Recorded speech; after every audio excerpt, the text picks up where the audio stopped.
Salut les moucheurs, on est parti aujourd'hui pour le montage d'une noyée. On va monter une noyée à positionner plutôt en un intermédiaire ou qui pêchera très bien en noyée unique. Il nous faut un hameçon numéro 8 à 14, plutôt fort de fer et plutôt à hampe courte. Dans les taux, c'est un numéro 10. Il nous faudra une soie de montage noire, fine de préférence. Une deuxième bobine sur laquelle on aura mis une soie 6-0 ou du fil de couture. Là, c'est du fil de couture. Les couleurs les plus intéressantes, violet, comme ici, bleu, noir, jaune, rouge et marron pour s'amuser à faire varier toutes les teintes. Donc là, on va partir fil de couture violet, une grande plume de coup de coque noir ou roux, et une plume de coup de coque indien qui va être le plus possible de la couleur du corps de la mouche, donc la bobine violette là en l'occurrence. Donc là c'est des plumes qui sont un peu bleues, violettes, coup de coque indien, hein, et les fibres de cette plume de coup de coque doivent faire 2 à 2 fois et demi l'ouverture de la hampe. On aura besoin d'un peu de glu et d'un peu de vernis pour finir aussi et fignoler notre mouche. Je pars avec la bobine avec le fil à coudre et je laisse un petit peu d'espace à l'œillet. Je vais fixer ce fil là, donc fil à coudre, hein, ou soit de montage un peu épaisse, 6-0, ça va très bien. Je fixe ça et j'essaye de l'enrouler à spire jointive.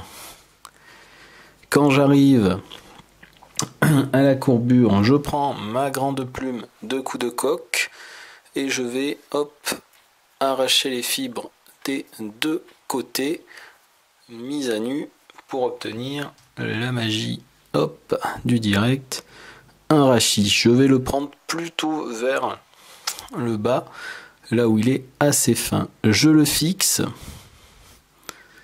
je vais le fixer à la courbure et je vais faire en sorte qu'il reste bien sur le dessus de la hampe. Je retourne à l'œillet, avant l'œillet d'ailleurs. Hop. Et quand j'arrive à l'endroit où j'avais attaqué ma mouche, j'élimine l'excédent. Alors là, j'ai le choix de laisser ma mouche maigre ou je vais pouvoir lui rendre un corps un petit peu arrondi. Donc je refais aspire jointive, un retour vers l'arrière. Cette fois je m'arrête un tout petit peu avant la fin. Je reviens sur mes pas, toujours aspire jointive. Là aussi je m'arrête un petit peu avant là où j'avais commencé et je refais la même chose en m'arrêtant à nouveau un petit peu avant là où je m'étais arrêté le deuxième coup. Hop, et je repars, tac, jusqu'à là où j'avais attaqué ma mouche. Voilà, je lui ai donné un petit corps bedonnant. Pour que ma mouche soit solide, je prends la glu, une aiguille, je vais déposer une goutte de glu sur mon aiguille et je vais prendre mon rachis et la glu, je vais en fait passer ma goutte sur le rachis pour qu'il y en ait très peu.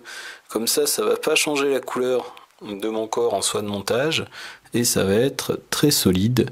Et je vais faire un cerclage avec mon rachis.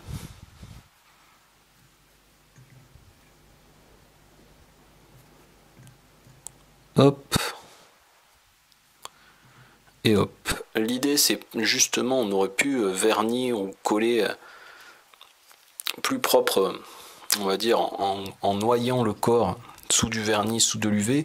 Mais l'idée c'est de garder cette soie ou ce fil de couture. Hop, je coupe l'excédent avec aucun vernis, aucun UV qui empêcherait l'eau de vraiment bien imprégner la soie, ce qui va la faire légèrement changer de couleur et qui va alourdir un petit peu notre mouche. Mon cerclage est effectué, je vais prendre, en laissant en attente donc là ma soie violette, je prends ma soie de montage noire, je viens à partir de l'œillet la fixer, je passe derrière ma soie violette, hop, et je vais repasser quelques tours par-dessus, comme ça ma soie violette est complètement bloquée et ne bougera plus. Je coupe la soie violette à ras, je coupe mon petit bout de fil noir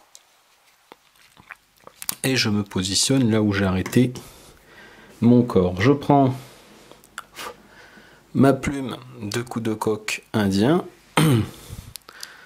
je vais la poser et la fixer à l'endroit où je me suis arrêté et je reviens à l'œillet. J'élimine l'excédent, je prends une pince à hacle ou mes petits doigts musclés, hop, et je vais venir tourner ma plume de coup de coq indien, un tour, deux tours, trois tours, 4 tours et environ 4 ou 5 tours. Donc je vais fixer celle-ci. Je peux réduire aussi à 3 tours si je veux une mouche moins fournie, mais 4 ou 5 tours c'est la base. 3 tours ça va être plutôt sur les hameçons un peu plus petits.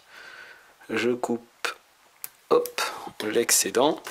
Et là avec mes petits doigts musclés, je vais prendre entre les doigts toutes les fibres. Et je vais commencer à les ramener à l'arrière. Puis je vais vraiment bloquer toutes les fibres entre le pouce et l'index. Hop, on va faire un petit zoom. Voilà, on voit bien les fibres. Et c'est donc ces fibres-là que je tiens, je ne bouge plus là, que je vais aller avec la soie de montage recouvrir. Donc je vais d'abord refaire un petit aller-retour ou deux à l'œillet pour donner un peu d'épaisseur. Et ensuite, je vais commencer à monter avec la soie de montage sur les fibres. Et je reviens à chaque fois vers l'œillet, puis j'y retourne, hop, et je vais grimper, voilà, sur les fibres. Ça y est, ça va me donner une grosse tête et ça va avoir forcé mes fibres à se tenir vers l'arrière. Donc pas besoin de remonter trop dessus, juste de quoi faire une belle grosse tête en soie de montage. Ma mouche est terminée, mes fibres sont rabattues à l'arrière. Hop, je fais, il résiste, mais il va y être quand même mon nœud final. Toc. Je coupe ma soie de montage.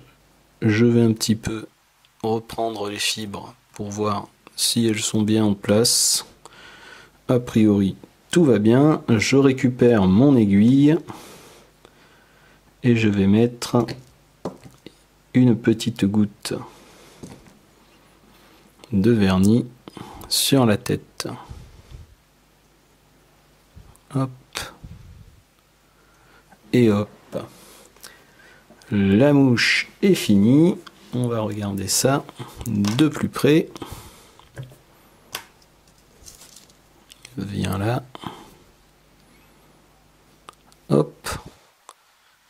Voilà une vue un peu de face avec les fibres qui sont donc bien couchées à l'arrière. Ce genre de mouche, donc soit en noyer unique, en pêche noyer amont ou en noyer aval, j'ai fait tout trembler, elle va donner des bons résultats. Donc à varier dans plusieurs teintes, sans souci, pour coller à la réalité du terrain. En noyer également, donc avec un train de mouche en intermédiaire, ça fait bien l'affaire. Et c'est moi ce que j'appelle les ancestrales, c'est vraiment des très très vieux types de noyer. Voilà, dédicace à mon papy lozérien. Et c'est des mouches qui sont encore sous-utilisées, mais qui sont d'une efficacité vraiment intéressante quand on a des jolis courants à prospecter ou même des parties assez lentes. Ça donne quelques résultats fort sympathiques. Voilà pour ce montage. Eh bien, il me reste à vous dire bonne pêche et bon montage.